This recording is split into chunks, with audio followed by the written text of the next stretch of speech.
Aujourd'hui je vous parle d'une marque qui a jadis marqué toutes les cités de France, une marque de vêtements sportifs, une marque italienne. C'est que je vous parle de Sergio Tacchini, ma gueule. Bang bang bang.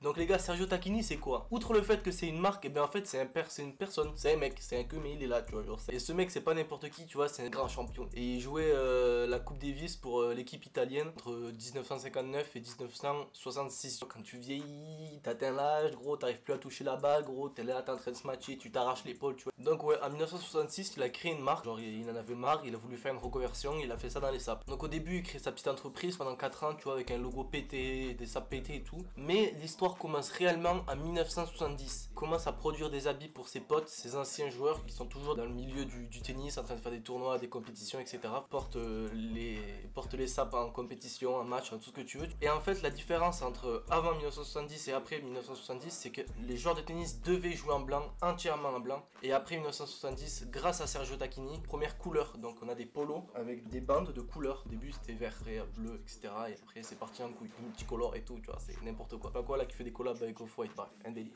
Donc en 72, il a besoin d'un logo que les gens reconnaissent. Et donc c'est là qu'il va créer le logo Sergio Tacchini. Et en fait, je l'ai appris en écrivant cette vidéo. Sergio Tacchini, ben, le logo c'est un S et un T mixé. T au milieu, le S qui fait le tour en fait. Et donc entre 72 et 80, la marque elle va commencer à monter grâce aux sponsorisations et collaborations avec ses amis et tennisman qui vont porter ses habits et donc les montrer au grand public dans des grandes compétitions, dans les Coupes Davis, dans les Roland Garros, etc. Donc la marque commence à se faire connaître. Entre 1980 et maintenant, je vais pas tout faire en détail, mais comme une marque, la progression logique d'une marque qui commence à avoir du buzz, etc. Ils font des nouvelles collections de prêt-à-porter, ils élargissent leur domaine, donc avec au ski, ils font des chaussures, ils font des habits pour les voiles, ils font des accessoires, des parfums, des trucs comme ça. Et tout ce que je viens de te dire, c'est un cercle qui recommence à l'infini. À chaque fois, ils font des nouvelles collections, des nouvelles collabs, des nouveaux trucs, etc. Et c'est ce qui a duré entre 1980 et 2019. Je l'ai pas précisé, mais aussi le côté marketing, tous les coups de pub qu'il y a eu, toutes les collaborations avec des designers précis pour public vraiment visé.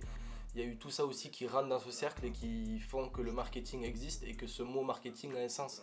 Bref, t'as compris, ça c'était l'histoire de Sergio Tacchini, mais là, pourquoi je t'en parle maintenant? Mais parce que la hype elle est revenue. Elle est revenue grâce à des mots dans ODD avec son Tacchini jaune là. Tu l'as vu toi aussi? Non, plus sérieusement, comme le dit Bouscapé, le rap est l'essence même de la marque Sergio Tacchini en France. Ça montre vraiment que le rap et Sergio Tacchini sont reliés. Et en effet, tu vois, cette citation elle est vraie. Moi je l'ai pas vécu, mais de ce que tu vois dans certains films comme La Haine, quand tu regardes des anciens clips d'anciens rappeurs, t'écoutes des interviews de rappeurs de l'époque, même tous les rappeurs sont assez vieux pour avoir vécu les années 90, parlent tous de ce combo emblématique full Tacchini et Air Max. Non, la marque elle a sérieusement explosé parce que tous les jeunes de cité se la sont appropriés. C'est des rappeurs qui ont fait que la marque elle a eu cet engouement. Et ça fait un peu aussi penser à l'histoire de Lacoste, tu vois, genre tous les ensembles Lacoste, ça a été porté par les jeunes de cité. De toute façon, la mode maintenant c'est quoi? C'est de reprendre des pièces vintage, il y a un marché qui explose autour de ça, tu vois, donc forcément les anciennes pièces elles reviennent et les marques elles jouent leur buzz dessus, tu vois, genre elles reproduisent des anciens trucs et tout et ça marche forcément. Bref, comme chaque vidéo, il y a la partie histoire, le partie où on parle du lien entre la marque et le rap et la partie où je montre mes pièces, ce que j'ai ou ce que j'ai buy et je vous fais des outfits cette fois. Bref, du coup voilà les gars, j'ai acheté deux pièces assez vintage et assez différentes pour pouvoir faire deux outfits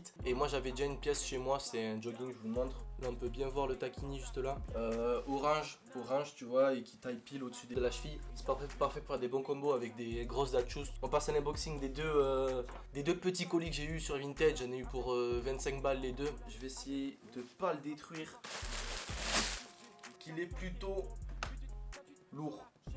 Et moi je le kiffe, tu vois. On va essayer pareil de pas.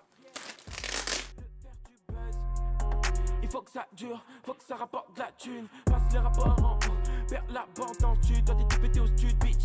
Vas-y, viens dans le sud. MRS pour les faire chute. J'suis le beurre qui tombe dans le sucre. Pas celui qui se trompe dans le doute. J'fais un kill, j'fais un oups. Bitch 4-8 gang shit. Baby j'ai le plug, j'ai le woof. Baby dans le club, lâche bouffe. Baby j'ai le gun.